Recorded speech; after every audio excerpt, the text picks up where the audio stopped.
ఇప్పుడు కొన్ని సంక్షిప్త వార్తలను చూద్దాం.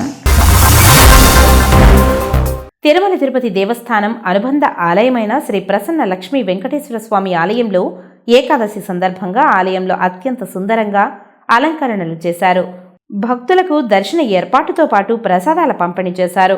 హిందూ సాంప్రదాయాలను అత్యంత ప్రాముఖ్యత తొలి పండుగ తొలి ఏకాదశి. ఆషాఢ మాసంలో వచ్చే తొలి ఏకాదశి రోజున శ్రీ మహావిష్ణువు క్షీరసాగరంలో యోగ నిద్రకు ఉపక్రమిస్తారని పురాణ గాథలు చెప్తున్నాయి.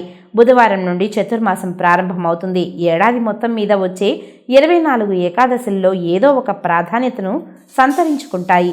ఏకాదశి అంటే 11 అని అర్థం. మనకున్న 5 జ్ఞానేంద్రియాలు, 5 కర్మేంద్రియాలు, వీటిని పనిచేయించే అంతరేంద్రియం అయిన మనస్సు కలిపి 11. ఇవన్నీ ఏవో ఒక ముఖంగా పనిచేసే సమయాన్నే ఏకాదశి అంటారు. ఇంత ప్రాముఖ్యత కలిగిన ఏకాదశి రోజున భక్తులు ఉపవాసాలు ఉండి బేలపిండి స్వీకరించడం ఆనవాయితీగా వస్తుంది.